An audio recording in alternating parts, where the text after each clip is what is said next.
Welcome to my channel. আজকের ভিডিওতে রায় Martin প্রশ্নবিচিত্রার 2024 সালের ক্লাস 4-এর থার্ড ইউনিট টেস্টের মানে তৃতীয় পর্যায়ক্রমিক মূল্যায়নের অঙ্কের সমাধানগুলো করব। তো আগে দেখবে অনেকগুলো সমাধান করে দেওয়া হয়েছে, তো যদি না দেখে থাকো আমি ডিসক্রিপশন বক্সে লিঙ্ক দিয়ে দেবো, প্লেলিস্ট থেকে দেখে নেবে। তো আজকে 4 নম্বর মডেল পেপারটার সমাধান করব। 4 নম্বর মডেল পেপার, এটা জলপাইগুড়ি জেলা স্কুল। এখানে দেখো বলেছে সঠিক উত্তরের নিচে টিক চিহ্ন দাও, রাইট চিহ্ন দাও। 5, 10, 15, 20, 25কে 5-এর ড্যাশ বলা হয়। দেখো 5কে 2 দিয়ে গুণ করলে 10, 5 3 15, 5 4 20, 5 5 25। তাহলে এইগুলোকে বলা হয় 5-এর গুণিতক। তাহলে 5-এর গুণিতক, এইটা অ্যান্সার হবে। এবার 4-এর গুণনীয়ক সংখ্যা 1টি, 2টি, 3টি, এটা হবে 3টি, কারণ 4-এর গুণনীয়ক কে 1, 2 আর 4, তাহলে 3টি। 6-এর উৎপাদকগুলি হলো, এখানে দেখো 3টে অপশান দেওয়া আছে। 6-এর উৎপাদক মানে হচ্ছে 6কে কোন কোন সংখ্যা দিয়ে ভাগ করলে সম্পূর্ণরূপে বিভাজ্য হবে। দেখো 1, 2, 3, 6, তো এইটা হচ্ছে হবে। 6কে 1 দিয়ে ভাগ করলেও সম্পূর্ণরূপে বিভাজ্য হবে, 2 দিয়ে করলেও বিভাজ্য হবে, 3 দিয়ে হলেও হবে, 6 দিয়ে হলেও হবে। তো এইগুলো যেগুলো দেওয়া আছে এগুলো 6-এর গুণিতক। এখানে বলেছে উৎপাদক, উৎপাদক আর গুণনীয়ক একই, তাহলে এইগুলো হচ্ছে 6-এর উৎপাদক। 2 ও 6-এর লঘিষ্ঠ সাধারণ গুণিতক। 2 ও 6-এর লঘিষ্ঠ সাধারণ গুণিতক হচ্ছে 6। লঘিষ্ঠ সাধারণ গুণিতক মানে লসাগু বার করলেই হবে, তাহলে এদের লঘিষ্ঠ সাধারণ গুণিতক হলো 6। এরপরে দেখো দেওয়া আছে কোনো সংখ্যা এককের ঘরের অঙ্ক শূন্য হলে বোঝা যায় সংখ্যাটি কেবলমাত্র 10 দিয়ে বিভাজ্য, 2, 5, 10 দ্বারা বিভাজ্য, 2, 4, 10 দ্বারা বিভাজ্য। তাহলে এই অ্যান্সারটা হবে, কারণ এককের ঘরে শূন্য থাকলে এটা 2 দিয়ে ভাগ করলেও মিলে যাবে, 5 দিয়ে ভাগ করলেও মিলে যাবে, 10 দিয়ে ভাগ করলেও মিলে যাবে।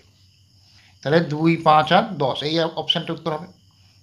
এর পরেরটা বলেছে সবচেয়ে ছোট যৌগিক সংখ্যা 1, 2 আর 4। দেখো একটা মৌলিকও নয়, যৌগিকও নয়, 2টা হচ্ছে মৌলিক সংখ্যা, তাহলে সব থেকে ছোট যৌগিক সংখ্যা হচ্ছে 4। এর পরেরটা বলেছে একটা ত্রিভুজের 3টি বাহুর পরিমাপ 4 সেমি, 5 সেমি, 5 সেমি। বাহু ভেদে ত্রিভুজটিকে বলা হয়। দেখো দুটো বাহু 5 সেমি করে আছে, তাহলে দুটো বাহু সমান, দুটো বাহু সমান হলে তাকে সমদ্বিবাহু ত্রিভুজ বলে, তাহলে এটা সমদ্বিবাহু ত্রিভুজ। এবারে ইঁট আকারের ঘনবস্তুকে বলা হয় ঘনক, সমকোণী চৌপল, গোলক। গোলক মানে ফুটবলের মতো জিনিসগুলো, যে বক্রতল থাকবে। ঘনক হচ্ছে চারিদিকই সমান হবে, দৈর্ঘ্য প্রস্থ উচ্চতা সমান হবে, যেমন এই লুডোর ছক্কা। তাহলে ইঁট আকারের ঘনবস্তুকে বলা হয় সমকোণী চৌপল, এটাকে আয়তঘনও বলা হয়। সরল অঙ্কে মান নির্ণয়ের সময় যোগ, বিয়োগ, ভাগ থাকলে সব শেষে কাজ হয়। সবারই আগে এইগুলোর মধ্যে ভাগের কাজটা হবে, তারপরে যোগের, তারপরে বিয়োগের। তাহলে সব শেষে কাজ হয় বিয়োগের। এর পরেরটা বলেছে 6 প্যাকেট বিস্কুটের দাম 4 প্যাকেট বিস্কুটের দামের চেয়ে কম, বেশি না সমান। দেখো 4 প্যাকেট বিস্কুটের যা দাম হবে 6 প্যাকেট বিস্কুটের তার থেকে বেশি দাম হবে, তাহলে 6 প্যাকেট বিস্কুটের দাম 4 প্যাকেট বিস্কুটের দামের চেয়ে বেশি হবে। বিস্কুটের সংখ্যা যত বাড়বে দামও তত বাড়বে। একটা অর্ধেক কাটা লেবুর একটি তল সমতল, অপর তলটি এটা হবে বক্রতল। দেখো এখানে কাটা লেবুর ছবিটা দিয়েছে, এই উপরের অংশটা সমতল সমান মতো, আর এই অংশটা বেঁকা মতো মানে বক্রতল। এর পরেরটা দিয়েছে দেখো যে আয়তাকার পিচবোর্ডের যে ধার বেশি লম্বা তাকে ড্যাশ বলে। বেশি লম্বা ধারটাকে দৈর্ঘ্য বলে, আর কম লম্বা ধারটাকে প্রস্থ বলে। তাহলে এটা বেশি লম্বা বলেছে, তাহলে এটা দৈর্ঘ্য বলে। যে ত্রিভুজের 3টে বাহুর দৈর্ঘ্য অসমান তাকে বিষমবাহু ত্রিভুজ বলে। তাহলে এখানে বিষমবাহু ত্রিভুজ কথাটা লেখা আছে। 3টে বাহুর দৈর্ঘ্য সমান হলে তাকে সমবাহু ত্রিভুজ, দুটো বাহু সমান হলে সমদ্বিবাহু ত্রিভুজ, আর 3টে বাহু অসমান হলে বিষমবাহু ত্রিভুজ। একটি ত্রিভুজের 3টি ধার, এই ধারগুলিকে বলা হয় ত্রিভুজের বাহু। কি বলা হয়? ত্রিভুজের বাহু বলা হয়। 49 এর মৌলিক উৎপাদক। দেখো 49টাকে ভাঙলে 7 গণিত 7 এটা হবে, তাহলে মৌলিক উৎপাদকটি হলো 7। মৌলিক সংখ্যাও নয়, আবার যৌগিক সংখ্যাও নয়, এমন সংখ্যাটি। দেখো 2 হচ্ছে মৌলিক সংখ্যা, সবচেয়ে ছোট মৌলিক সংখ্যা, আর 3ও মৌলিক সংখ্যা, 4 হচ্ছে যৌগিক সংখ্যা, সবচেয়ে ছোট যৌগিক সংখ্যা। তাহলে মৌলিকও নয়, যৌগিকও নয়, কোন সংখ্যা? 1। এবার বলেছে 9 দিয়ে বিভাজ্য সংখ্যা সর্বদা ড্যাশ দিয়ে বিভাজ্য, 3 দ্বারা বিভাজ্য। কারণ এই 9-এর গুণনীয়ক হচ্ছে 3, তাহলে 9 দিয়ে বিভাজ্য হলে অবশ্যই সেটা 3 দিয়ে বিভাজ্য হবে।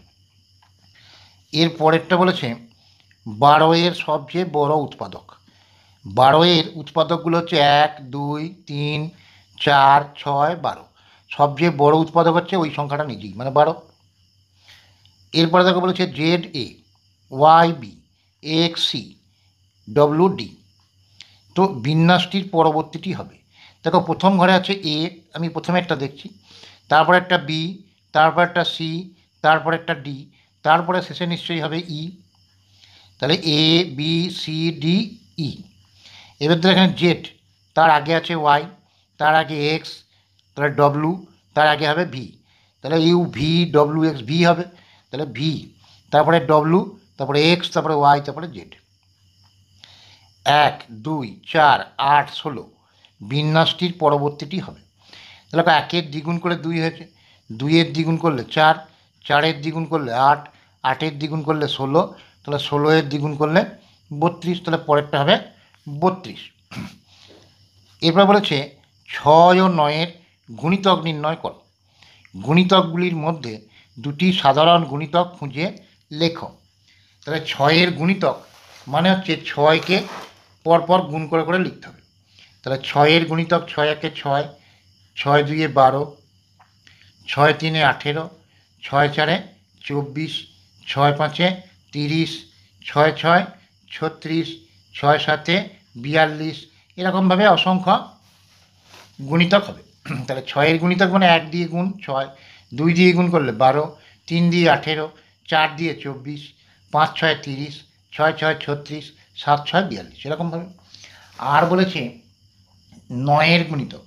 তাহলে 9-এর গুণিতকও একইভাবে, 9 1 9, 9 2 18, 9 3 27, 9 4 36, 9 5 45, 9 6 54, এরকম অসংখ্য গুণিতক হবে। তার সাধারণ গুণিতক মানে 6-এরও যা গুণিতক 9-এরও তাই গুণিতক। দেখো 18টা 6-এরও আছে, 9-এরও আছে, আর কি আছে? 36 আছে। দেখো 36 এখানে আছে, এখানেও আছে। তাহলে সাধারণ গুণিতক কত কত? 18 আর 36, দুটো লিখতে বলেছে।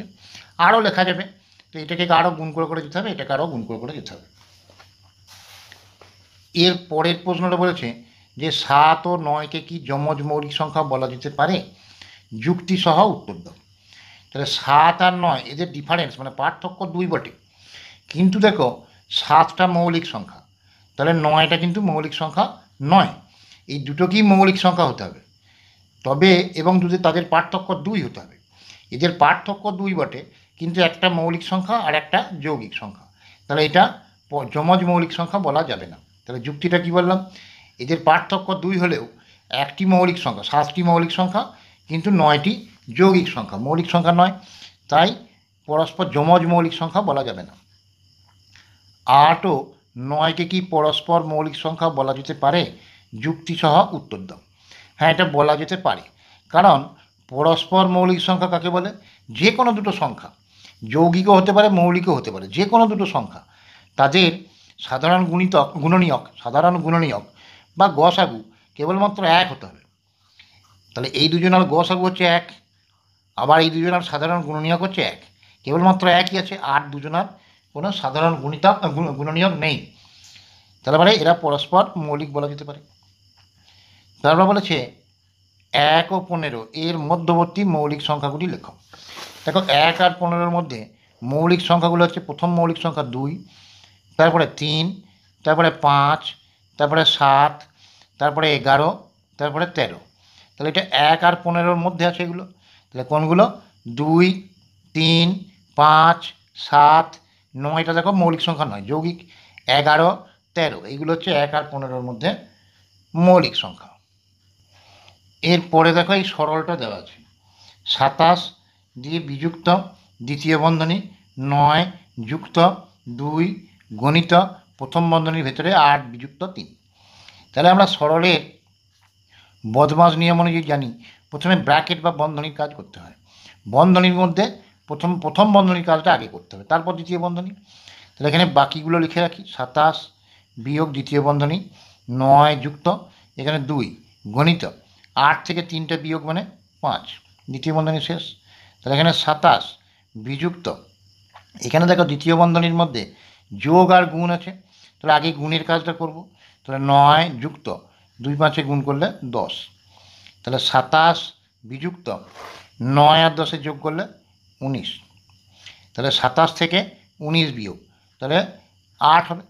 তাহলে প্রথম বন্ধনীর কাজটা করলাম 8 থেকে 3 বিয়োগ 5, তারপর দ্বিতীয় বন্ধনীর মধ্যে গুণের কাজটা আগে করব 2 5 10, 9 যুক্ত 10 মানে হচ্ছে 19, 27 থেকে 19 বিয়োগ মানে 8। এরপরে সরলটা দেখো দেওয়া আছে 48 বিয়োগ 20 গুণ 3 যোগ 20। তাহলে এখানে সবার আগে গুণের কাজটা করব। তাহলে এখানে 48 বিয়োগ 20কে 3 দিয়ে গুণ মানে 20 3 60 যোগ 20। এবার এখানে বিয়োগের কাজ আছে আর যোগের কাজ আছে, তাহলে এখানে যোগের কাজটা আগে করতে হবে। তাহলে 48 যোগ 20 এটার আগে লিখলাম, বিয়োগ কত 60, তাহলে 48 আর 20 যোগ কত হলো 68 বিয়োগ 60, তাহলে 68 থেকে 60 বিয়োগ তাহলে কত হলো 8। তাহলে প্রথমে এখানে বিয়োগ গুণ আর যোগ, তার মধ্যে গুণের কাজটা আগে করব 20 3 60। এবার এখানে আছে বিয়োগ আর যোগ, যোগের কাজটা আগে করব 48 যোগ 20 এটা আগে করব, তারপরে 60টা বিয়োগ করব। 48 আর 20 যোগ করলে 68 বিয়োগ 60, 68 থেকে 60 বিয়োগ তাহলে 8। এর পরের সরলটা দেখো দেওয়া আছে দ্বিতীয় বন্ধনী 36 বিয়োগ এখানে প্রথম বন্ধনীর ভেতরে 15 বিয়োগ 8 দ্বিতীয় বন্ধনী দিয়ে গণিত 7। তাহলে প্রথম বন্ধনীর কাজটা আগে করব, তাহলে এগুলো বাকিটা লিখে রাখি, প্রথম বন্ধনীর কাজটা করব। তাহলে দ্বিতীয় বন্ধনী এখানে 36 বিয়োগ 15 থেকে 8 বিয়োগ করলে 7 দ্বিতীয় বন্ধনী গুণ 7। এবারে প্রথম বন্ধনীর কাজটা কমপ্লিট হয়ে গেছে, এবার দ্বিতীয় বন্ধনীটা করব। তাহলে 36 থেকে 7 বিয়োগ কত হলো 29 দ্বিতীয় বন্ধনীর কাজ হলো গুণ 7, তাহলে এটাকে 7 দিয়ে গুণ করব। 7 9 63 3 6 7 দুগুণে 14 আর 6 20, তাহলে 203। তো আজকের ভিডিওতে এই পর্যন্ত সমস্ত সমাধানগুলো করে দিলাম, পরের ভিডিওতে বাকি অংশটা করে দেবো। তো যদি ভিডিও ভালো লেগে থাকে লাইক করো, শেয়ার করো, সাবস্ক্রাইব করো, আর আগের ভিডিওগুলো না দেখে থাকলে আমি ডেসক্রিপশন বক্সে লিঙ্ক দিয়ে দেবো, ওখান থেকে দেখে নিও। পরপর সব ভিডিওই করে দেওয়া হবে। আর যদি কারো কোনো অসুবিধা থাকে আমাকে হোয়াটসঅ্যাপে যোগাযোগ করতে পারো।